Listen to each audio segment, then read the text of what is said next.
wabarakatuh. Perkenalkan, kami dari kelompok 1 dari mata kuliah akuntansi sektor publik akan mempresentasikan materi mengenai BUMN dan BUMD. Sebelumnya, perkenalkan, nama saya Fania Rahmadani, NPM 4152, dan rekan saya Aisyah Fadil Salvania, NPM 4116. Saya Raska Limansyadia, NPM 4020. Saya Mira Nisa, NPM 4100. Oke, kalau begitu langsung kita masuk ke materinya. Yang pertama yaitu ada pengertian dari BUMN dan BUMD sendiri. Nah, kalau yang BUMN itu menurut Undang-Undang Nomor 19 Tahun 2003 itu BUMN merupakan badan usaha yang seluruh atau sebagian besar modalnya dimiliki oleh negara melalui penyertaan secara langsung yang berasal dari kekayaan negara yang telah dipisahkan. Sedangkan yang BUMD menurut Undang-Undang Nomor 23 Tahun 2014 merupakan badan usaha yang seluruh atau sebagian besar modalnya dimiliki oleh pemerintah daerah. Selanjutnya yaitu ada karakteristik dari BUMN dan BUMD. Ini ada 4 karakteristiknya. Yang pertama itu adalah pemilikan modal. Nah, kalau pemilikan modal dari BUMN itu sendiri dimiliki oleh pemerintah pusat dari sebagian dana kekayaan negara yang telah dipisahkan. Sedangkan yang BUMD itu berasal dari pemerintah daerah, dimiliki oleh pemerintah daerah, berasal dari kekayaan yang telah dipisahkan oleh pemerintah daerah sendiri. Terus yang kedua yaitu pengawasan dan pengelolaannya. Nah, kalau yang BUMN itu diawasi dan dikelola oleh pemerintah pusat melalui Kementerian BUMN yang disertai dan dengan melibatkan DPR RI. Kalau yang untuk BUMD itu pengawasan dan pengelolaannya diikuti oleh pemerintah daerah melalui kepala daerah, diikuti dengan DPRD daerah setempat. Selanjutnya yang ketiga itu ada bentuk badan usaha. Kalau yang BUMN itu bentuknya ada perseroan terbuka. Yang pertama itu contohnya ada PT Telkom, PT Kimia Farma, dan yang lainnya. Sedangkan kalau yang badan usaha yang bentuk badan usahanya untuk BUMD itu ada perseroan terbuka tapi untuk daerah itu kayak ada PT Bank DKI, terus PT Pembangunan Jaya Ancol, dan yang lain lagi. Selanjutnya yang terakhir ada tujuan. Kalau tujuan dari BUMN sendiri itu untuk memperoleh keuntungan untuk menambah APBN. Selanjutnya itu memberikan pelayanan kepada masyarakat secara keseluruhan. Sedangkan yang BUMD itu untuk menambah PAD dan juga melayani masyarakat, khususnya dengan masyarakat daerah setempat.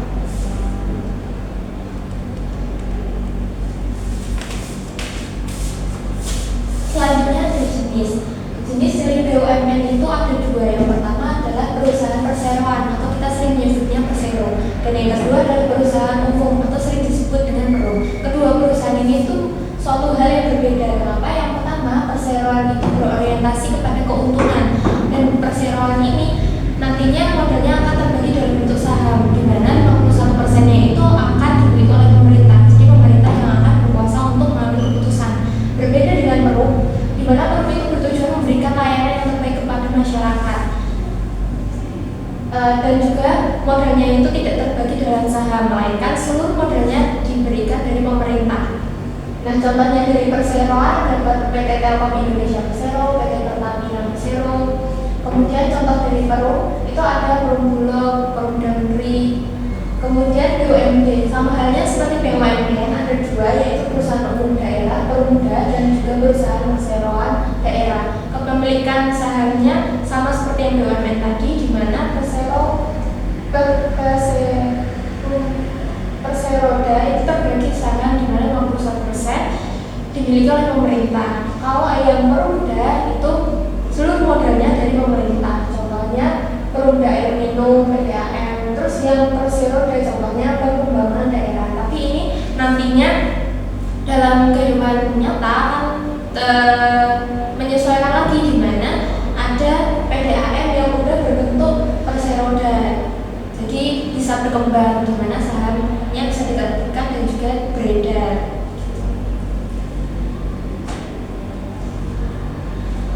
Nah, ini sumber pendanaannya, di mana BUMN itu sumber pendanaannya yang pertama dari APBN atau dari dana pemerintah, yang kedua kapitalisasi cadangan, Yang ketiga, keuntungan revaluasi aset, di mana penyesuaian aset bisa menambahkan atau mengurangi nilai. Yang keempat, pinjaman dan obligasi, dan yang kelima, investasi swasta. Jadi BUMN ini nanti juga bisa bekerja sama dengan pihak swasta untuk mengembangkan usahanya.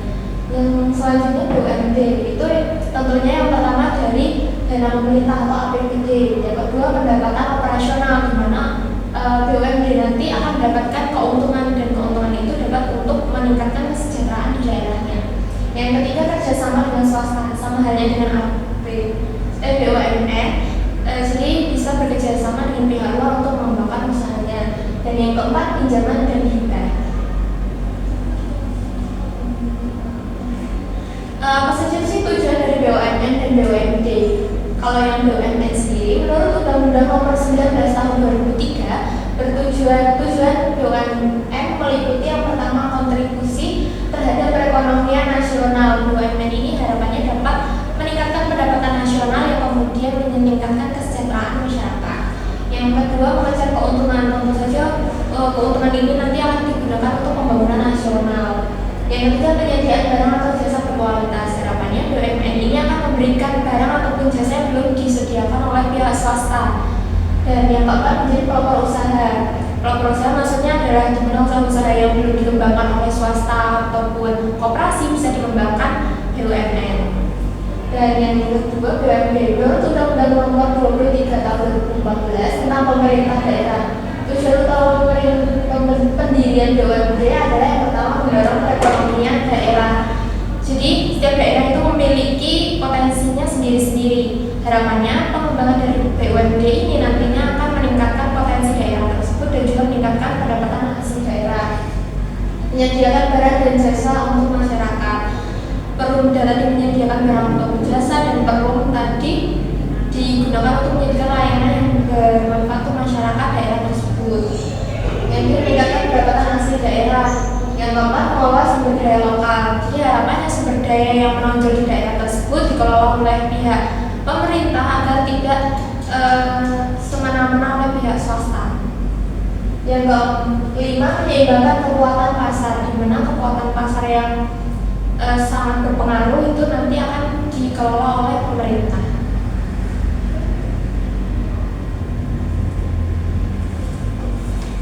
Selanjutnya ada siklus akuntansi BUMN dan BUMD. Nah, di siklus akuntansi ini ada 3 tahap. Yang pertama, tahap pencatatan, yang kedua tahap pengikhtiaran, dan yang ketiga tahap laporan. Nah, di tahap pencatatan ini ada kegiatan pengklasifikasian dan pengukuran bukti-bukti transaksi. Lalu bukti-bukti transaksi tersebut akan dicatat dalam bentuk jurnal. Setelah itu jurnal akan dipindahkan atau diposting ke buku besar sesuai dengan jenisnya. Lalu yang kedua, di tahap pengikhtiaran itu ada penyusunan neraca saldo berdasarkan akun-akun buku besar. Lalu yang kedua ada penyusunan ayat jurnal penyesuaian. Lalu ada penyusunan kertas kerja, penyusunan ayat jurnal penutup, penyusunan neraca saldo setelah penutupan, dan yang terakhir penyusunan ayat jurnal kembali. Nah, di tahap pengikhtiaran ini ada neraca laju. Neraca laju di sini itu dikatakan opsional karena bukan merupakan proses wajib dalam penyusunan laporan keuangan, akan tetapi digunakan sebagai bahan membantu untuk mempermudah proses akuntansi. Di tahap pengikhtiaran ini juga ada buku tambahan. Buku tambahan ini digunakan untuk melengkap jurnal utama. Jadi fungsinya itu untuk mencatat jurnal khusus secara lebih detail dan rinci. Contohnya itu ada buku kas, buku piutang, dan lain-lain. Lalu di tahap laporan ini ada laporan keuangan. Selanjutnya laporan keuangan BUMN dan BUMD. Di sini ada 7. Yang pertama, laporan realisasi anggaran. Nah, di laporan realisasi anggaran ini mencerminkan perbandingan antara anggaran yang telah ditetapkan dengan realisasi pengeluaran selama periode berjalan. Terus yang kedua adalah laporan perubahan saldo anggaran lebih. Nah, di LPSAL ini terjadi pencatatan saldo anggaran lebih dari satu periode ke periode berikutnya dengan menghitung selisih antara pendapatan dengan belanja. Lalu yang ketiga, neraca. Neraca ini mencerminkan laporan keuangan seperti aset, liabilitas, dan ekuitas. Lalu ada laporan operasional. Di laporan operasional ini mencatat seluruh pendapatan dan beban selama periode berjalan. Lalu ada laporan perubahan ekuitas. Di laporan perubahan ekuitas ini semua perubahan tentang ekuitas harus dicatat. Contohnya itu pembagian dividen, lalu ada distribusi laba, bisa juga tambahan saldo laba yang disetor. Lalu ada laporan arus kas.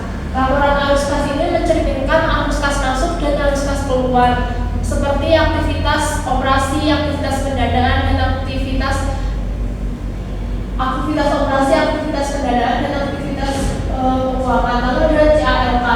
Nah, di CALK ini isinya tentang informasi atas laporan keuangan termasuk kebijakan akuntansi yang digunakan.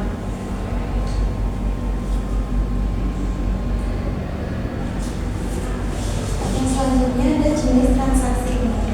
Jadi baik BUMN maupun BUMD itu memiliki transaksi bisnis yang umum, seperti yang pertama itu ada penjualan produk dan jasa. Contohnya itu seperti PT Pos Indonesia menjual jasa mengirim barang. Kemudian nanti jurnalnya untuk PT Pos nanti penjualannya. Nanti untuk jurnalnya, untuk kas itu didebit, kemudian untuk kreditnya itu ada penjualan jasa.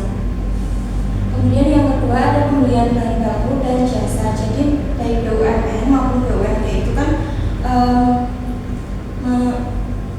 melakukan pembelian bahan baku dan jasa. Untuk jurnalnya sama seperti perusahaan yang lain, bahan baku didebit, kemudian kreditnya itu ada kas atau maupun utang. Kemudian yang ketiga ada pembagian karyawan. Untuk jurnalnya sama seperti perusahaan biasa. Terus yang keempat ada transaksi utang dan piutang.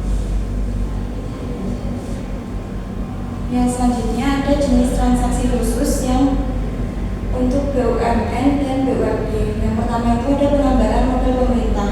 Untuk jurnalnya itu kas atau bank didebit, kemudian modal disetor pemerintah itu dikredit.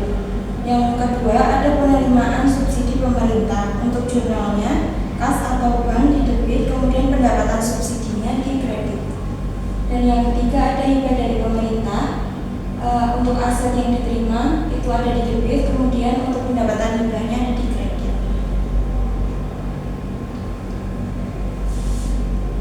Untuk yang selanjutnya ada standar akuntansi BUMN maupun BUMD. Yang pertama ada BUMN. Jadi BUMN ini menyusun laporan keuangannya berdasarkan standar akuntansi keuangan atau SAK yang diterbitkan oleh Ikatan Akuntan Indonesia atau IAI, yang mengacu pada prinsip akuntansi berbasis aktual dan prinsip bisnis. Kemudian yang BUMD itu menggunakan SAK entitas private yang mulai diberlakukan dan disesuaikan sejak 2025. Jadi SAK entitas private ini menggantikan SAK etap.